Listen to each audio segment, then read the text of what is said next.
La victoire de Donald Trump aux élections allait tout changer. Si Vladimir Poutine aime Donald Trump, j'estime cela être un atout, pas un handicap, parce que nous avons un terrible passé de mauvais rapports avec la Russie. La Russie peut nous aider à combattre l'État islamique, ce qui, soit dit en passant, est très complexe. Mais la réalité a changé les choses. En premier, le Congrès américain et le FBI ont déclenché des enquêtes sur une possible collusion entre Moscou et la campagne de Trump visant à anéantir Hillary Clinton.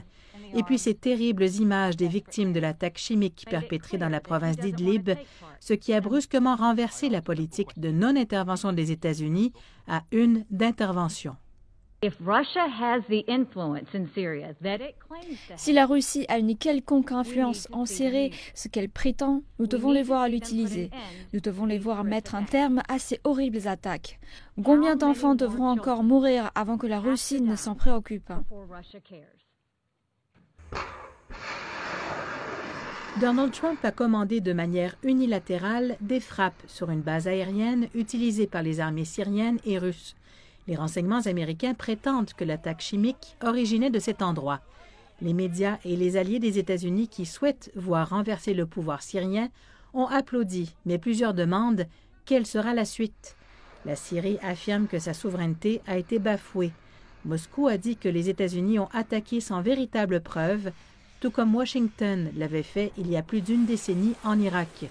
Et l'Iran avait alors prévenu que cela ne ferait qu'aider les terroristes en Syrie. Selon le secrétaire d'État américain, les États-Unis veulent que le président syrien Bachar al-Assad soit retiré du pouvoir. Rex Tillerson a ensuite déclaré que la politique américaine envers la Syrie n'avait pas changé, visant toujours à combattre l'État islamique. Ensuite, il a accusé la Russie de ne pas respecter une entente de 2013 visant à détruire les armes chimiques en Syrie. L'ambassadeur américain aux Nations unies a continué les réprimandes envers Damas et Moscou, et on ne sait pas comment le président des États-Unis envisage maintenant son rapport avec Vladimir Poutine.